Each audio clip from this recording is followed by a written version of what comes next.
پیسہ ایک ایسی چیز ہے جس کی ہوس میں انسان اپنا آپ کھو بیٹھتا ہے اور وہ ہر کام کرنے کے لیے تیار ہو جاتا ہے جو آگے چل کر اس کے کیریئر میں بدنامی کا سبب بن سکتا ہے۔ کچھ ایسا ہی حال ایک پاکستانی لڑکی کا بھی ہوا جو پیسہ کمانے کی لالچ میں اس قدر اندھی ہو گئی کہ اسلام جیسے مذہب سے تعلق رکھنے کے باوجود بھی اس نے پورن انڈسٹری میں اپنا قدم رکھ دیا۔ اس نے اپنی بیہودہ ویڈیوز بنوا کر اپنے ساتھ ساتھ پورے اسلام کا بھی نام خراب کرنے کی کوشش کی۔ آج کی اس ویڈیو میں ہم اس بارے میں بات کرنے جا رہے ہیں کہ اسلام کا تماشا بنانے والی یہ لڑکی، پاکستانی پورن ایکٹریس لڑکی آخر کون ہے؟ اس نے کیسے فحش فلم انڈسٹری میں قدم رکھا اور کیا واقعی اس لڑکی کو امریکی پروپیگنڈے کی جانب سے جنسی تعلقات قائم کرنے کی آفر کی گئی؟ بلکہ اس ویڈیو میں ہم آپ کو پورن انڈسٹری کی تاریخ کے ساتھ ساتھ یہ بھی بتائیں گے کہ پاکستان میں اس قسم کی ویڈیوز کس حد تک دیکھی جا رہی ہیں اور ایسی بیہودہ ویڈیوز دیکھنے سے ہماری ذہنی اور جسمانی صحت پر کیا نقصانات ہوتے ہیں۔ دوستو، ویسے تو پورنوگرافی کی تاریخ ہزاروں سال پرانی ہے۔ اس بات کا اندازہ آپ اس بات سے بھی لگا سکتے ہیں کہ آج بھی ہزاروں سال پرانی قدیم ترین جگہوں سے ایسی چیزیں دریافت ہو رہی ہیں جو پورنوگرافی کی عکاسی کرتی ہیں۔ یہ بات الگ ہے کہ جیسے جیسے وقت گزرتا گیا تو اس میں بھی جدت پیدا ہوتی رہی۔ ہزاروں سال پہلے تو ویڈیوگرافی کا نام و نشان تک موجود نہیں تھا، مگر دنیا میں سب سے پہلے ویڈیو ٹیکنالوجی سن 1876 میں منظر عام پر لائی گئی، جس کے بعد یورپین ممالک میں فلم انڈسٹریز کا آغاز ہوا اور پھر جلد ہی یورپین ممالک میں پورن انڈسٹری بھی وجود میں آنے لگی اور سب سے پہلی پورن مووی سن 1895 میں ریلیز کی گئی۔ جب ایشیائی ممالک میں ٹی وی اور وی سی آر ٹیکنالوجی وجود میں آئی تو جلد ہی پورے ایشیا میں آہستہ آہستہ فحاشی پھیلنے لگی۔ اس کے بعد سن 1992 میں ایک یورپین کمپنی نے پاکستان میں ایک پرائیویٹ انٹرنیٹ لانچ کیا۔ جب پاکستان میں انٹرنیٹ کو پسند کیا جانے لگا تو سن 1995 میں پی ٹی سیل کی کمپنی نے پورے پاکستان میں انٹرنیٹ پھیلانا شروع کر دیا۔ سن 2000 میں انٹرنیٹ پورے پاکستان میں کافی تیزی کے ساتھ شہرت حاصل کر چکا تھا، مگر انٹرنیٹ کی بدولت ہی اس اسلامی ملک میں فحاشی بھی اپنے عروج پر پہنچ گئی تھی، کیونکہ جن یورپی ممالک نے پورن ویڈیوز کی ویب سائٹس بنائی تھی ان پر سب سے زیادہ ٹریفک ایشیائی ممالک سے آ رہی تھی، اور یوں یورپ اسلامی ممالک میں فحاشی پھیلا کر اپنے مقصد میں کامیاب ہو چکا تھا۔ شاید آپ نہ جانتے ہوں کہ پاکستان میں سب سے پہلی پورن فلم 1889 میں کراچی میں بنائی گئی تھی، جس کے خلاف کافی آواز بھی پھیلائی گئی۔ جب یہ ویڈیوز بنا کر سینکڑوں ڈالرز میں یورپ میں فروخت کی گئی تو اس کے بعد یہ سلسلہ زور و شور سے چلنا شروع ہو گیا، جو آج تک چلتا آ رہا ہے۔ آپ کو یہ جان کر بھی شدید حیرت ہوگی کہ نیو یارک ٹائمز اپنی رپورٹ میں یہ بات واضح الفاظ میں بیان کر چکا ہے کہ پاکستان میں اس وقت کئی ایسے خفیہ ادارے موجود ہیں جو پورن ویڈیوز بنا کر یورپ بھیجتے ہیں اور بدلے میں منہ مانگے ڈالرز حاصل کرتے ہیں۔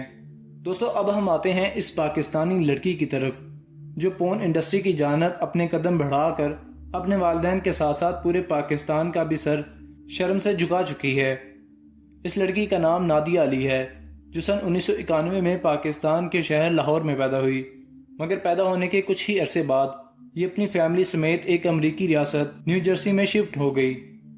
نادیہ علی کے والد کا تعلق فیصل آباد سے تھا۔ دراصل اس کے والد کا اپنے ملک سے نیو جرسی شفٹ ہونے کا مقصد صرف یہی تھا کہ وہ ایک بہترین روزگار حاصل کرنے کے ساتھ ساتھ اپنی بیٹی کو اچھی تربیت اور اچھی تعلیم دے سکے تاکہ وہ بڑی ہو کر ایک مضبوط مستقبل کے ساتھ ساتھ آگے بڑھ سکے۔ مگر نہ تو نادیہ کے والدین اس بات سے علم رکھتے تھے اور نہ ہی کوئی اور۔ وہ نہیں جانتے تھے کہ ان کی بیٹی بڑی ہو کر کیا گل کھلائے گی اور کس قدر اپنے والدین اور اپنے مذہب کے ساتھ ساتھ اپنے ملک کا نام بھی خراب کرے گی۔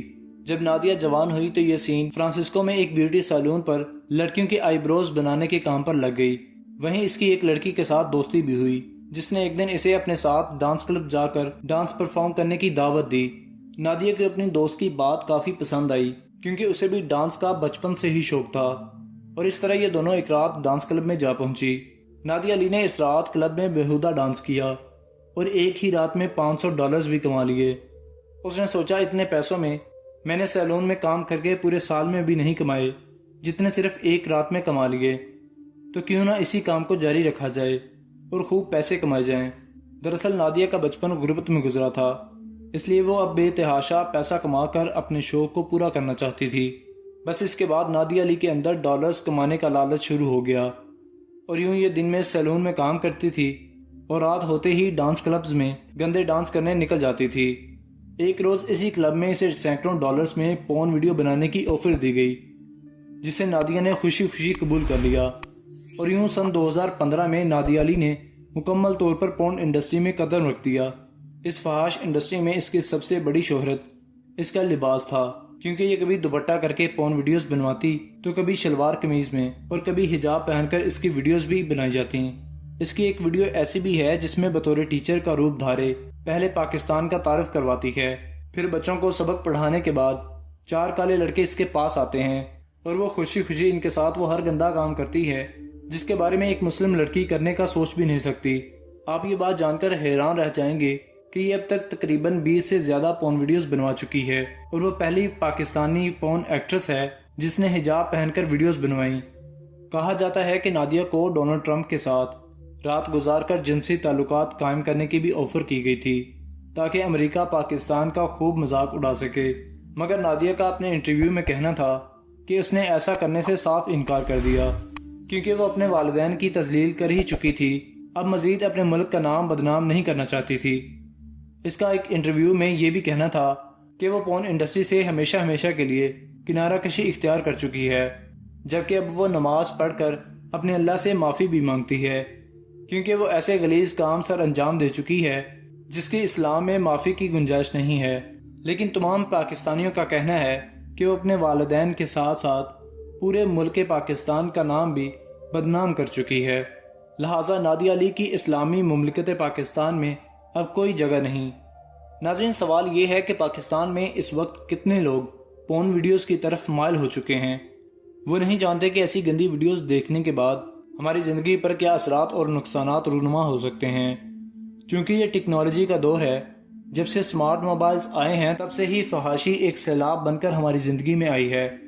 آج پاکستان میں کافی تعداد میں نوجوانوں کے ساتھ ساتھ بڑے بھی چھپ چھپا کر پورن ویڈیوز دیکھتے رہتے ہیں۔ ویسے تو پاکستان میں اس وقت اس قسم کی سائٹس کو بند کر دیا گیا ہے، لیکن اس کے باوجود بھی لوگ پراکسی وغیرہ لگا کر استعمال کرنے کی کوشش کرتے ہیں اور کسی نہ کسی طرح ان ویب سائٹس کو اوپن کر ہی لیتے ہیں۔ موبائل لوگوں کے لیے ایک محفوظ چیز سمجھی جاتی ہے کیونکہ یہ ایک پرسنل چیز ہے، تو لوگ اس کو اکثر پاسورڈ لگا کر رکھتے ہیں اور فیملی کی جانب سے پکڑے جانے کا خدشہ بھی نہیں ہوتا۔ اسی وجہ سے زیادہ تر پورن دیکھنے کی وجہ موبائل فونز ہی بن رہے ہیں۔ آپ یقیناً یہ جان کر ہوش کھو دیں گے کہ سن 2015 کی ایک رپورٹ کے مطابق 90 لاکھ سے زیادہ پاکستانی مرد روزانہ کی بنیاد پر پورن ویڈیوز دیکھتے ہیں، جبکہ اس سفر میں عورتیں بھی کسی سے پیچھے نہیں۔ 45 سے 65% تک پاکستانی خواتین بھی پورن ویب سائٹس کا استعمال کرتی ہیں۔ اس کے علاوہ بھارت بھی زور و شور سے ایسی ویب سائٹس کا استعمال کر رہا ہے۔ ایک رپورٹ کے مطابق بھارت میں روزانہ کی بنیاد پر 6 کروڑ سے زائد لوگ پورن ویب سائٹس اوپن کرتے ہیں۔ یہی وجہ ہے کہ پورن انڈسٹری ایشیائی ممالک سے روزانہ کروڑوں ڈالرز کما رہی ہے۔ جی تو معزز دوستو، آج کی ہماری ویڈیو آپ کو کیسی لگی؟ کمنٹ سیکشن میں اپنی رائے کا اظہار ضرور دیجیے گا، اور آخر میں اللہ تعالیٰ سے دعا ہے کہ اللہ تعالیٰ آپ کو اور مجھے اس طرح کی بے حیائی اور فحاشی کے کاموں سے دور رکھے۔ آمین ثم آمین۔